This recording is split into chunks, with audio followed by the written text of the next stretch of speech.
Pak Sandiawan, apa kabar? Selamat malam, John Oi, sahabat saya. Baik, kami di sini masih sehat-sehat, baik. Bagaimana keadaan Indonesia sekarang? Di Indonesia sekarang mungkin juga seperti di beberapa negara lain, dampak dari masuknya COVID di negeri ini sebulan yang lalu secara efektif ini memang sangat drastis dan sangat berpengaruh pada kehidupan sehari-hari. Memang kita menggunakan berbagai macam istilah, tetapi sebetulnya juga hampir menyerupai lockdown karena pembatasan wilayah secara terbatas besar, berskala besar itu juga pengaruhnya akan orang dianjurkan tinggal di dalam rumah, tapi sekaligus juga ada kesulitan bagi terutama masyarakat kelas menengah ke bawah yang ekonominya itu bisa dibilang economic survival, yang kalau tidak keluar dia tidak bisa mencari makan untuk hari itu juga. Nah, itu problem besar saya kira hampir di banyak negara, terutama yang belum sejahtera ekonominya. Bagaimana itu programnya dengan Rumah Solidaritas Kemanusiaan ya, Pak Sandiawan? Ya, betul. Boleh terangkan apa? Jadi sudah hampir 1,5 bulan lalu kami itu berinisiatif untuk membuat semacam terobosan dalam kerja-kerja kemanusiaan, terutama menghadapi COVID-19 ini. Nah, itu artinya sangat sederhana, karena kami berpikir meskipun kami ini sederhana dan kecil, tetapi akan memberi pengaruh cukup besar, dan ternyata terbukti benar. Karena kami mulai dengan program-program pembagian makanan siap saji, artinya kita membuat semacam food bank begitu dari toko-toko sawah tidak laku dijual, yang masih bagus dikirimkan ke tempat kami masak, atau komunitas-komunitas kelas menengah membantu dengan memasakkan semacam nasi bungkus.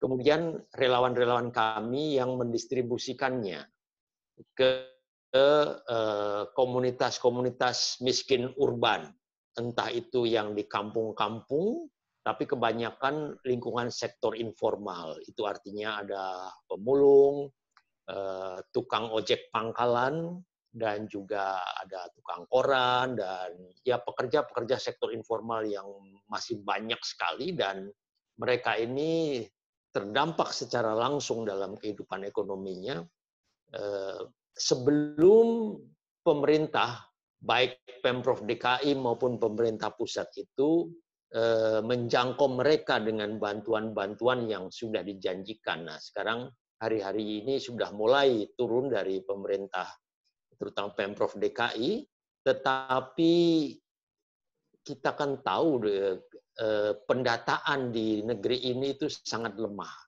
Itu juga tampak ketika kita menghadapi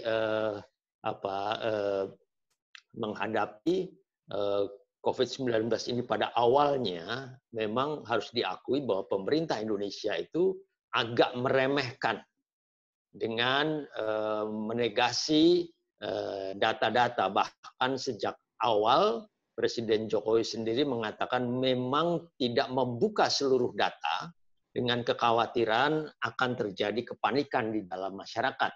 Tetapi 2 hari lalu sudah diperintahkan untuk dibuka apa adanya.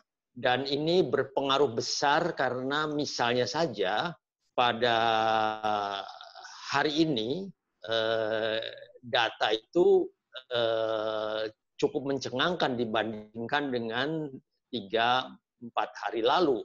Lonjakannya itu cukup tinggi, tetapi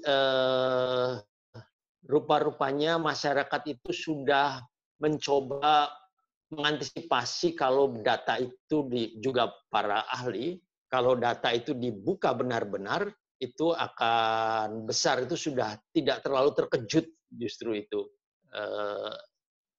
Ya, saya bacakan saja hari ini misalnya menyatakan dari data resmi dari pemerintah, total kasus konfirmasi positif COVID-19 di Indonesia hingga Jumat pukul 12 siang tadi itu 5.923 orang.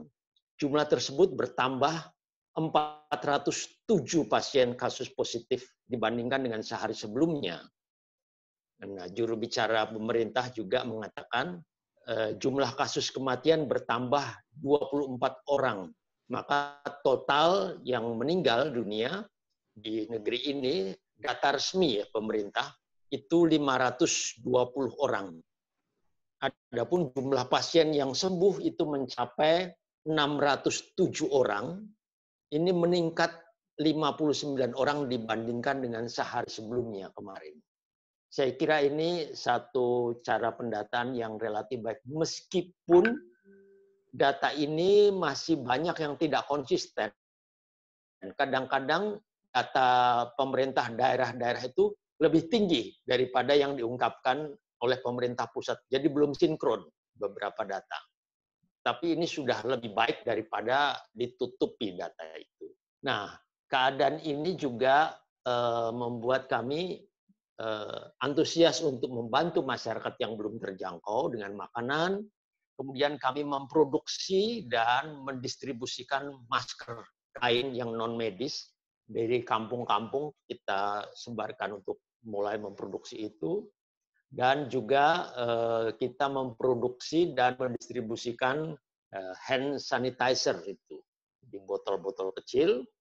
Dan kita juga memproduksi dan mendistribusikan poster-poster kecil atau flyer untuk berkampanye tentang hidup bersih menghadapi COVID-19 ini, terutama di kampung-kampung. Dan kita juga membuat ember-ember tempat cuci tangan di pojok-pojok kampung begitu yang kita bagikan. Tetapi kita juga bukan hanya membantu korban-korban dari lingkungan masyarakat urban, tetapi juga misalnya saya punya relasi cukup baik dengan pasien-pasien cuci darah. Ada organisasinya, organisasi pasien cuci darah, itu kita bantu dengan masker dan juga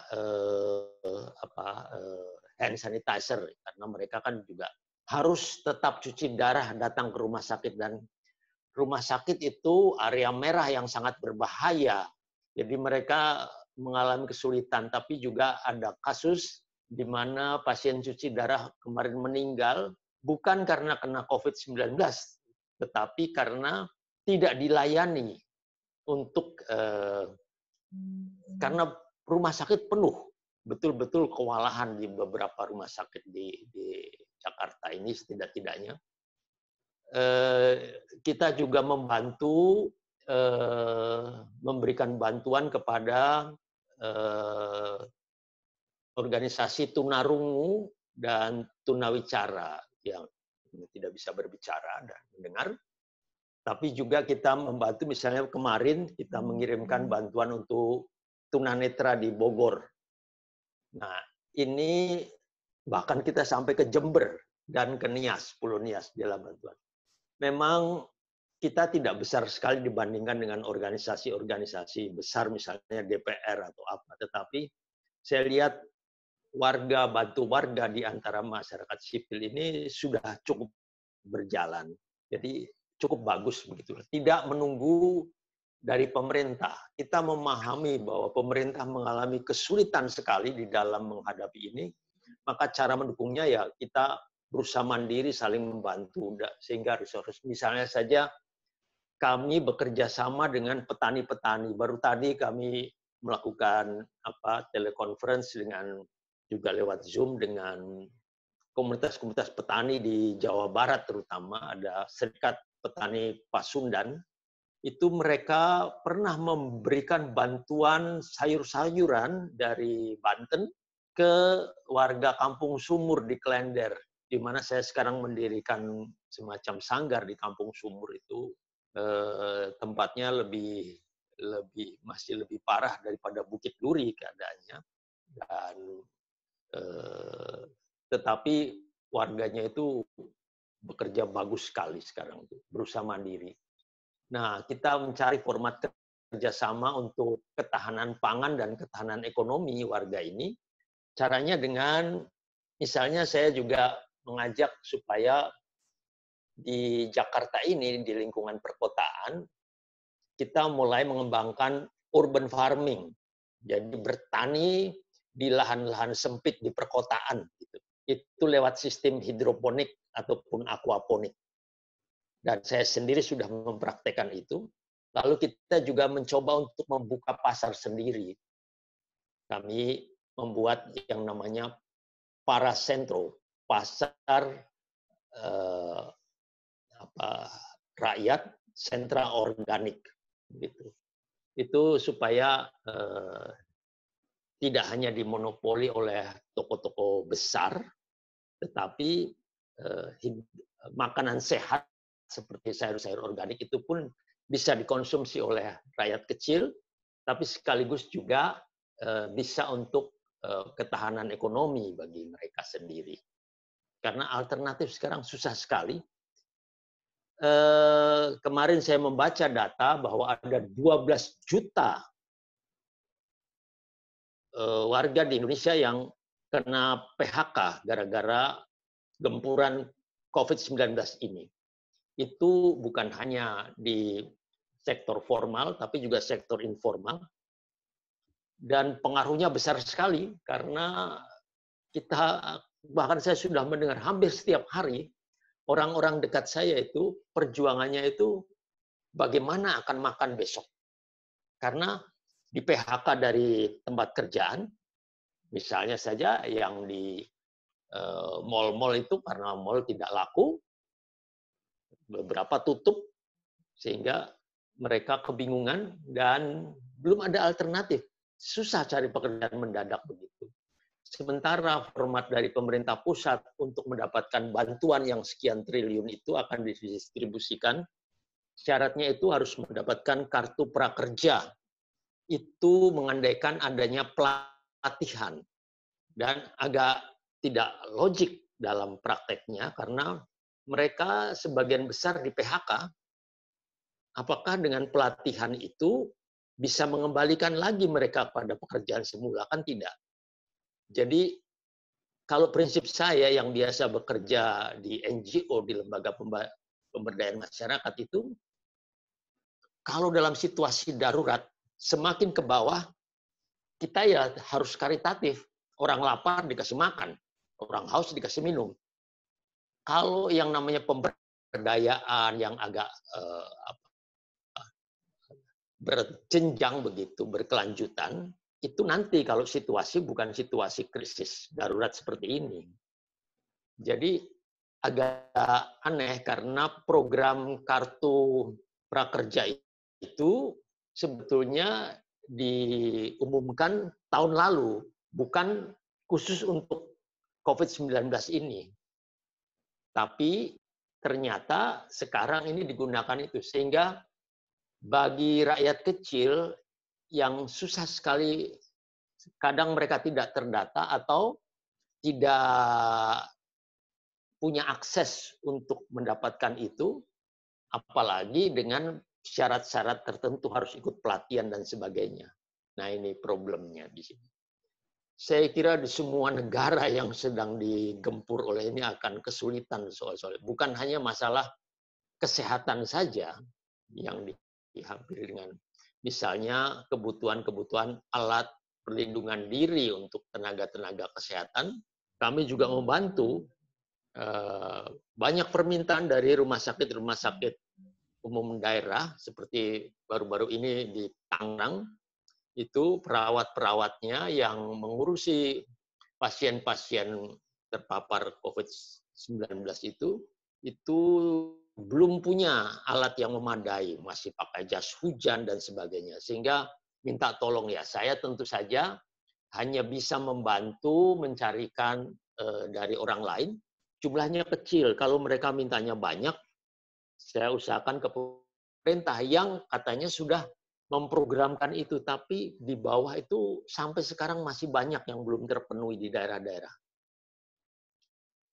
Baru-baru ini Menteri BUMN menyatakan bahwa ada monopoli di dalam proses import barang-barang APBD itu, APD itu. Ya, Erick Thohir mengatakan begitu, tapi problemnya saya kira lebih pelik dari itu karena semua saling berkaitan. Oke, John, itu dulu. Tantangannya apa, Pak Sandiawan? Tantangannya, apanya? Sorry. Tantangannya. Tantangannya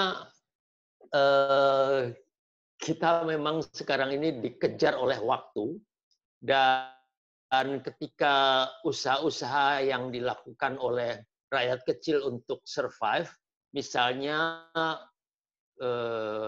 dengan cepat untuk di perkotaan, kita mengembangkan tukang-tukang jahit di kampung-kampung itu untuk membuat masker dan alat perlindungan diri begitu. Bahkan ada yang membuat alat perlindungan diri untuk rumah sakit begitu, produksi kalau komunitas agak besar.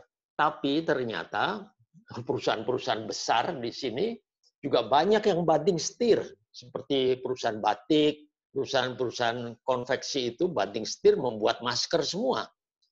Jadi kalau disuruh bersaing dengan yang punya modal dan akses besar begitu, ya susah, kita bisa dikalahkan begitu. Artinya kesulitan sekali kita.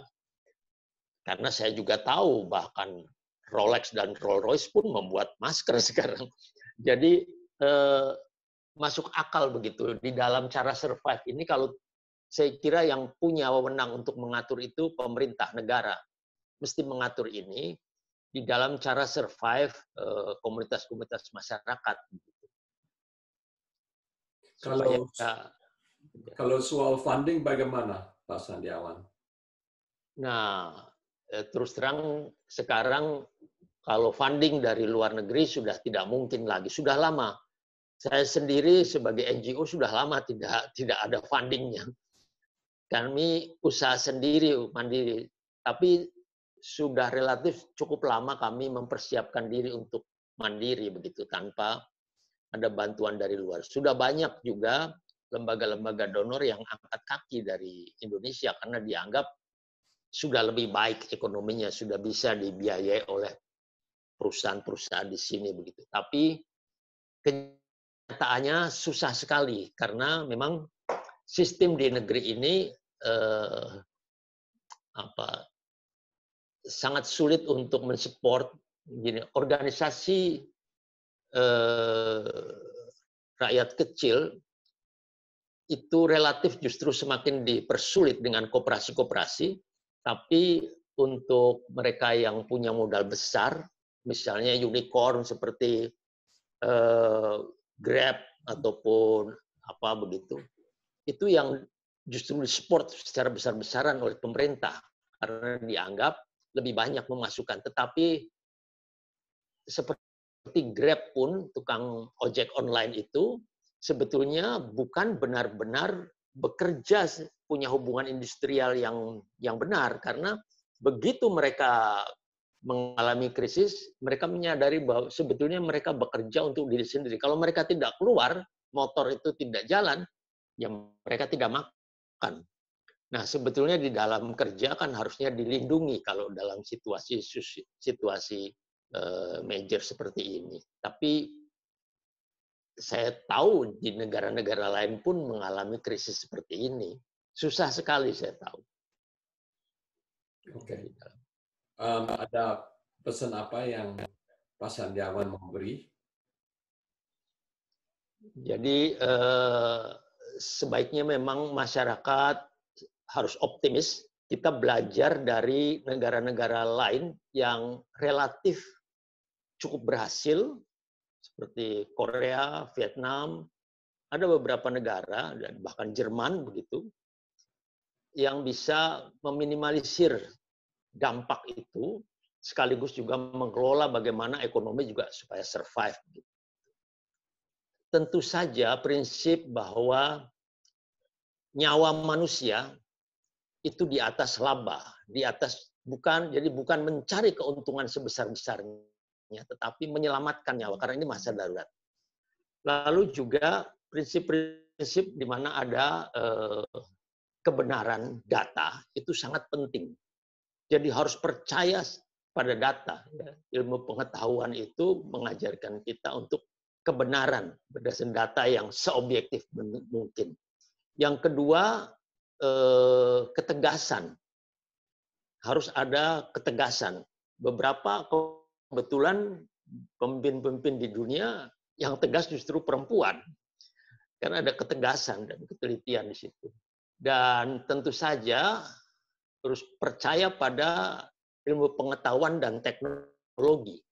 Basisnya itu ilmu pengetahuan dan teknologi, bukan perkiraan-perkiraan atau apalagi dengan insting nujum atau yang suka meremehkan itu, saya kira mulai harus dihindarkan.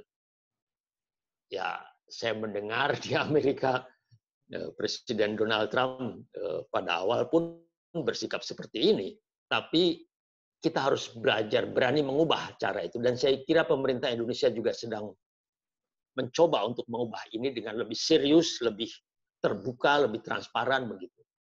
Dan yang penting juga adalah pendekatan dengan cinta kasih.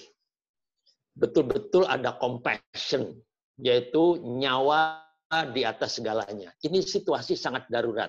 Sudah terlalu banyak yang meninggal. Jadi jangan dihitung angka meninggal, itu jangan dihitung seperti angka saja, sekedar angka. Itu nyawa isinya. Biarpun satu, itu nyawa yang harus dibela mati-matian. Maka saya menolak keras-keras pendekatan herd immunity yang seakan-akan membiarkan sekian persen penduduk